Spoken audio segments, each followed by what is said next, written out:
अस्सलाम वालेकुम। आज हम डिस्कस करते हैं ह्यूमन आई।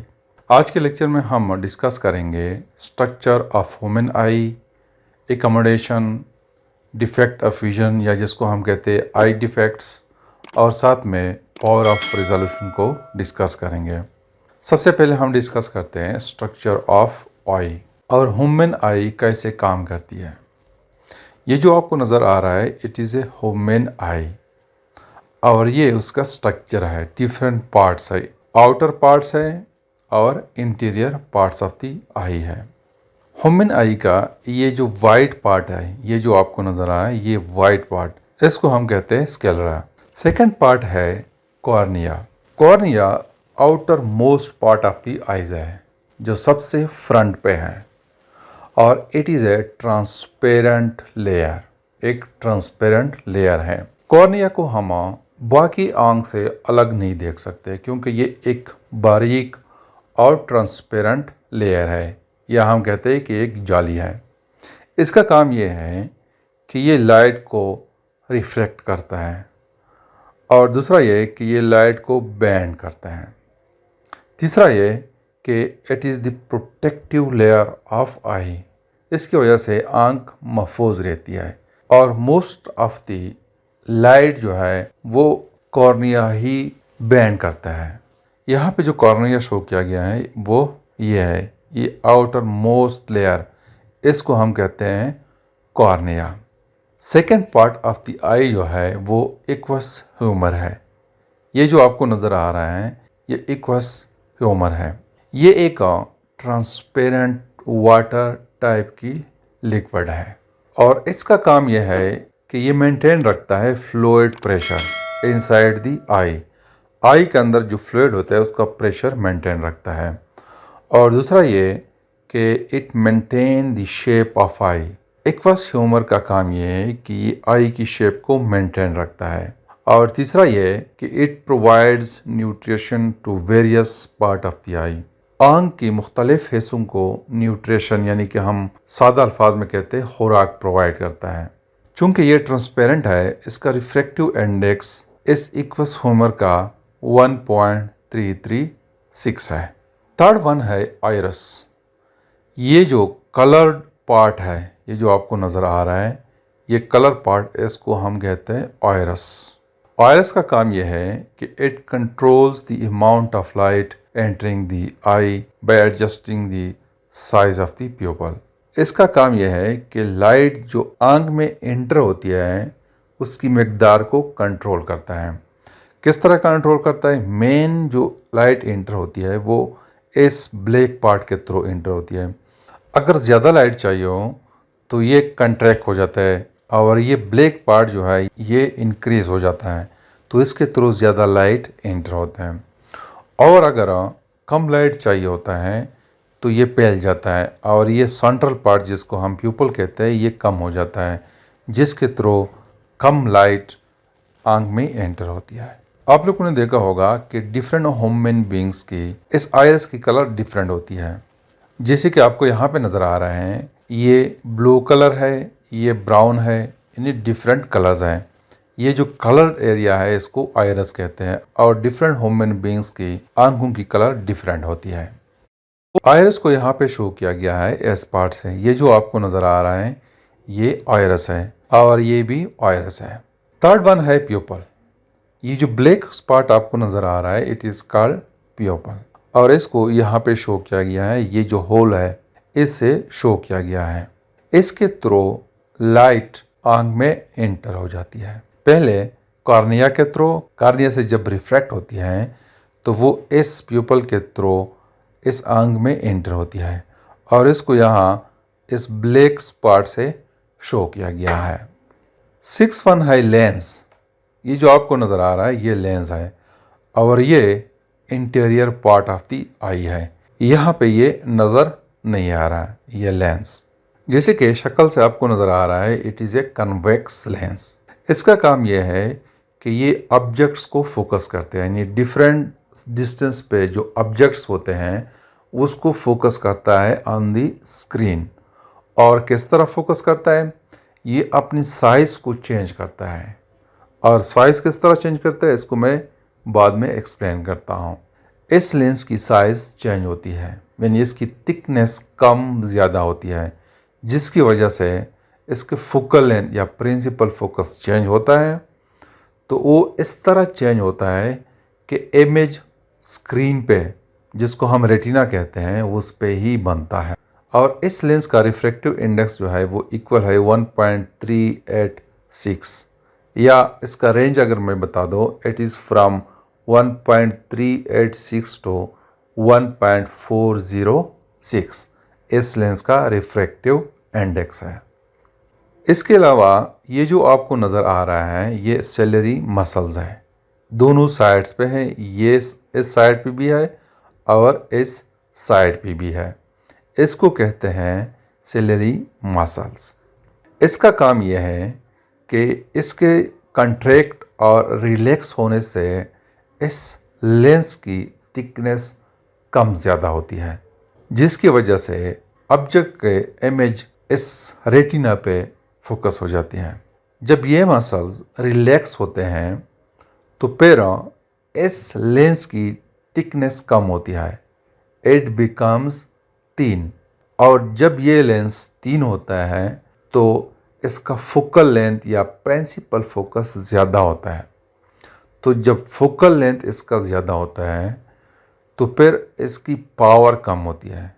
तो जब पावर कम होती है तो इसकी डाइवर्जेंस, ये लाइट को कम डाइवर्ज करता है।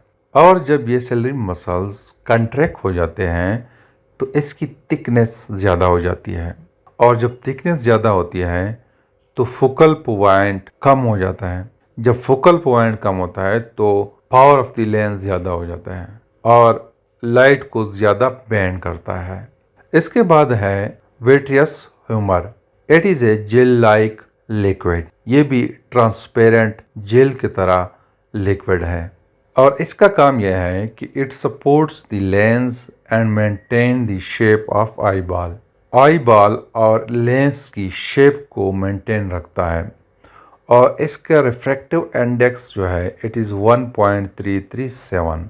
इसके बाद जो इम्पॉर्टेंट पार्ट है वो है रेटिना। रेटिना को हम कह सकते हैं कि it is the screen of eye. Images are form on the retina. जब अगर फॉर एग्जांपल यहाँ पे ऑब्जेक्ट है, इससे लाइट पास होती है तो इस रेटिना पे इसका इमेज बनता है।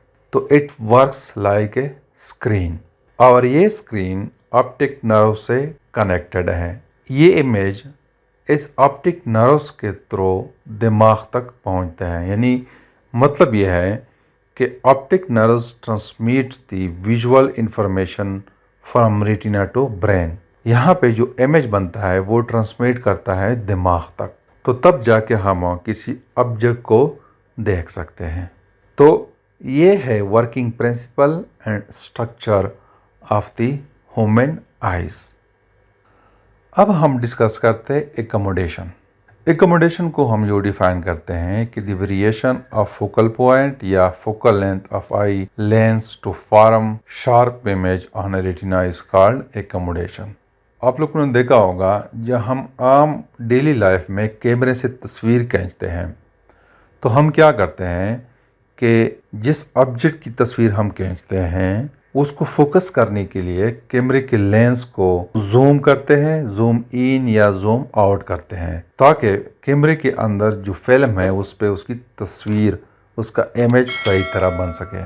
तो जब हम कैमरे की लेंस को जूम इन या जूम आउट करते हैं तो एक्चुअल में हम फोकल पॉइंट को चेंज करते हैं। फोकल पॉइंट को हम एडजस्ट करते हैं कि फोकल पॉइंट स्क्रीन पे ही रहे ताकि स्क्रीन पर इमेज बन सके।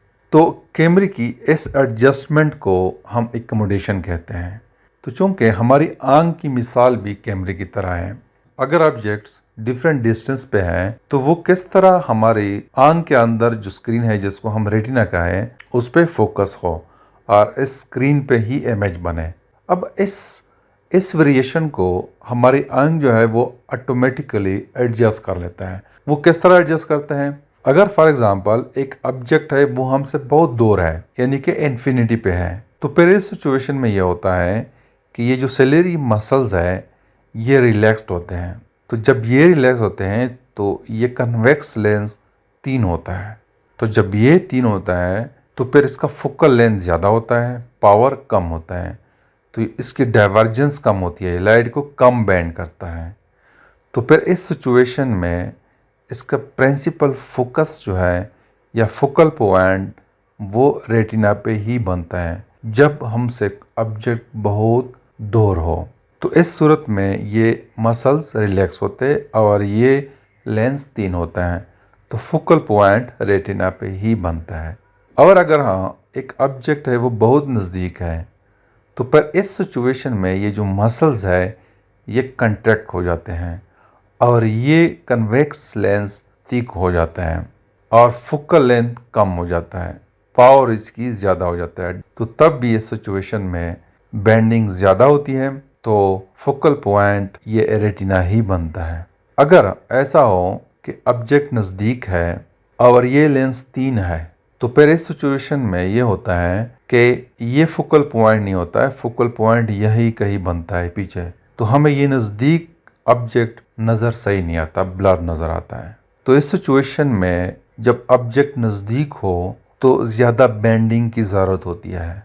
तो ज़्यादा बेंडिंग तब मुमकिन है जब ये थिक हो लेंस, और जब ऑब्जेक्ट बहुत दूर हो तो फिर इस सिचुएशन में अगर ये लेंस थिक है तो लाइट यही कहीं फोकस होगी, इसका फोकल लेंथ या प्रिंसिपल फोकस यही होगा। रेटिना से पहले इमेज बनेगा तो हमें ये ऑब्जेक्ट्स ब्लर नज़र आएंगे। तो इस सिचुएशन में 3 लेंस की ज़रूरत होती है ताकि ऑब्जेक्ट को कम बैंड करे और रेटिना पे ही फोकस हो।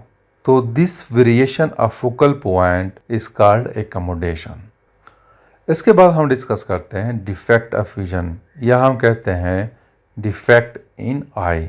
दोस्तों बाज़ औक़ात ऐसा होता है कि हमें चीज़ें सही नज़र नहीं आती, हम ऑब्जेक्ट को सही तरह देख नहीं सकते, तो इसको हम कहते हैं डिफेक्ट ऑफ विजन या डिफेक्ट इन आइज़। इसको हम यूँ डिफाइन करते हैं कि inability of eye to see the images of objects clearly is called defect of vision. यानी अगर आंख में ये एबिलिटी ना हो, इनएबिलिटी मीन्स के एबिलिटी ना हो क्लियरली ऑब्जेक्ट्स देखने की, इसको डिफेक्ट ऑफ विजन कहते हैं। अब ये 2 तरह की हो सकते हैं। बाज़ लोग ऐसे होते हैं कि उसको नज़दीक के ऑब्जेक्ट्स सही नज़र आते हैं, दूर की ऑब्जेक्ट्स सही नज़र नहीं आते, और बाज़ लोग ऐसे होते हैं कि उसको दूर की ऑब्जेक्ट्स सही नज़र आते हैं, नज़दीक की ऑब्जेक्ट्स सही नज़र नहीं आते। तो इसी बुनियाद पर इस डिफेक्ट को 2 हिस्सों में तकसीम किया गया है। एक को हम कहते हैं शॉर्ट साइटेडनेस और दूसरे को लॉन्ग साइटेडनेस कहते हैं।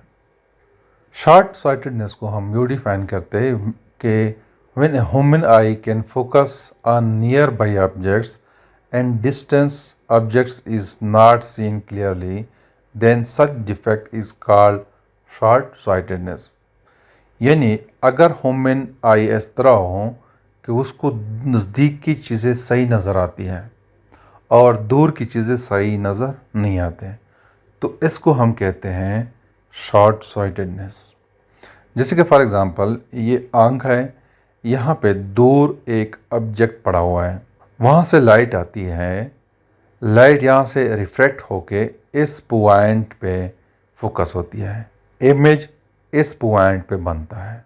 जब किसी को दूर की चीज़ें नज़र नहीं आती, उसकी आँख की हालत ये होती है कि रेटिना से पहले इमेज बनता है, तो दूर के ऑब्जेक्ट्स उसको ब्लर नज़र आते हैं। इस डिफेक्ट को शॉर्ट साइटेडनेस कहते हैं। इसको करेक्ट करने के लिए हम क्या करते हैं कि ऐनक लगाते हैं। ऐनक में हम कनकेव लेंस लगाते हैं, तो तब जाके हम दूर की चीज़ें सही देख सकते हैं। जब हम कनकेव लेंस लगाते हैं तो जब लाइट इस पे पड़ती हैं तो वो उसको डाइवर्ज करती है। डाइवर्ज करने के बाद वो जब इस लेंस में से पास होती है तो वो इस पॉइंट पे कन्वर्ज होती है और रेटिना पे ही इमेज बनता है।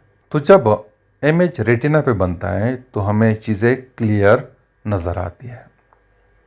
सेकंड है लॉन्ग साइटेडनेस। इसको हम यूँ डिफाइन करते हैं कि when the human eye can focus on far objects and nearby objects is not seen clearly, then such defect is called long sightedness। यानी उस डिफेक्ट को हम लॉन्ग साइटेडनेस कहते हैं कि अगर किसी शख्स को दूर की चीज़ें सही नज़र आती हैं और नज़दीक की चीज़ें या ऑब्जेक्ट्स उसको सही नज़र नहीं आते, तो इस डिफेक्ट को हम लॉन्ग साइटेडनेस कहते हैं। जैसे कि फॉर एग्जांपल यहाँ पे शो किया गया है, अगर कोई ऑब्जेक्ट नज़दीक है तो वो कन्वर्ज होने के बाद इस पॉइंट पे कन्वर्ज होते हैं, यानी कि रेटिना के बैक साइड पे वो कन्वर्ज होते हैं। इसको दुरुस्त करने के लिए हम क्या करते हैं कि कन्वेक्स लेंस लगाते हैं। कन्वेक्स लेंस चूंकि कन्वर्जिंग लेंस है, तो एक कन्वर्जिंग लेंस ये हो गया और एक ये हो गया, दोनों मिलके ऑब्जेक्ट को इस पॉइंट पे फोकस करता है, तो इमेज रेटिना पे ही बनता है। अब हम डिस्कस करते हैं रिजॉल्विंग पावर। इसको हम यूँ डिफाइन करते हैं कि the capacity of an instrument to distinctively separate two points which are close together is called resolving power। यानी अगर दो ऑब्जेक्ट्स है वो नज़दीक है, अगर हमारी आंख उसको बिल्कुल क्लियरली पहचान सके कि ये दो ऑब्जेक्ट्स है स्मॉल डिस्टेंस पे, तो इस पावर को हम रिजॉल्विंग पावर कहते हैं। जिस तरह हम डेली लाइफ में देखते हैं कि अगर कोई ऑब्जेक्ट है, फॉर एग्जांपल कोई कार है, वो हमसे बहुत दूर है, उसके दो हेडलाइट्स होते हैं, तो जब वो हमसे बहुत दूर हो तो वो हमें एक ही ऑब्जेक्ट, एक ही लाइट नज़र आता है। तो इस डिस्टेंस पे, जिस डिस्टेंस पे हमें एक ही लाइट नज़र आता है, हमारी आंख का रिजॉल्विंग पावर कम होता है। हम फ़र्क नहीं कर सकते हैं दो हेडलाइट्स के दरमियान, जिसे कि ये आपको नज़र आ रहा है। उसके बाद जब वही कार थोड़ा नज़दीक हो जाता है तो समहाउ हमें पता चल जाता है कि ये कार है, इसके दो हेडलाइट्स हैं, तो उस डिस्टेंस पे रिजॉल्विंग पावर बेहतर होता है। लेकिन जब वो बहुत करीब आते हैं, जैसे कि यहाँ पे हैं, इस सिचुएशन में हैं, तो हम क्लियरली फ़र्क कर सकते हैं कि ये दो हेडलाइट्स हैं, दोनों स्मॉल डिस्टेंस पे एक दूसरे में हैं। तो इस एबिलिटी को हम कहते हैं रिजॉल्विंग पावर। तो this is something about the human I. Thank you.